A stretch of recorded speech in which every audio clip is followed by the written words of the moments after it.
హెలికాప్టర్కు చేతగాకనే ప్రాణ నష్టం. ఆగస్టు 27నే అప్రమత్తం చేసిన వాతావరణ శాఖ. ముందస్తు హెచ్చరికలున్న ప్రభుత్వం మొద్దు నిద్ర. ఒక్క హెలికాప్టర్ కూడా రాలేదు, బోట్లను తెప్పించలేదు. వరద సహాయ చర్యలలో విఫలం కేటీఆర్ అంటూ కూడా చెప్పిన పరిస్థితి కనబడుతుంది.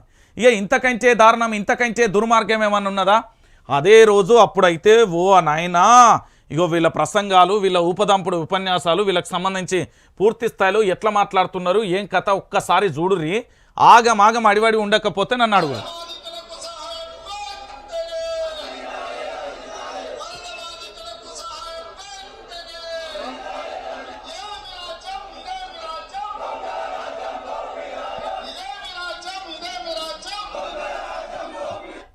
అర్థమైందా? ఇప్పుడు ఎవరిది దొంగల రాజ్యమయ్యా రేవంత్ రెడ్డి?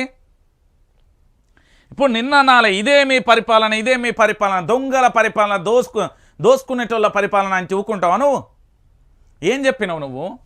వాతావరణ శాఖ హెచ్చరించింది. ఇక్కడ చూడాలి తెలంగాణ ప్రాంత బిడ్డలారా, ఆగస్టు 27వ తారీఖునే వాతావరణ శాఖ చాలా క్లియర్గా కూడా చెప్పింది ఏం జరుగుతున్నది తెలంగాణ రాష్ట్ర వ్యాప్తంగా, ఎట్లున్నది తెలంగాణ రాష్ట్ర వ్యాప్తంగా అనేది చాలా క్లారిటీగా చెప్పింది.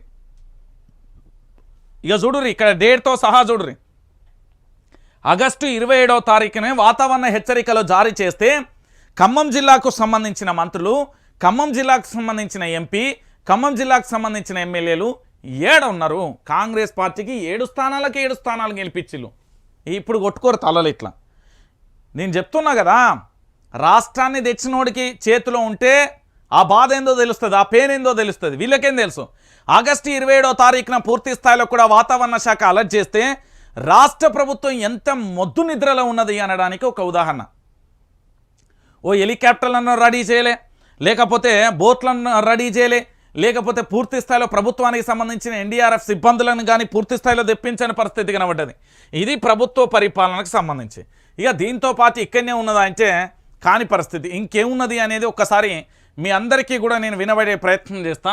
ఏంది అంటే ఈ వరదతో ఏమేమి అయిపోయింది, ఏం కథ అనేది ఒక్కసారి అది చూసినాక మనం మిగతా వార్తల్లోకి వెళ్ళే ప్రయత్నం చేద్దాం. ఎందుకంటే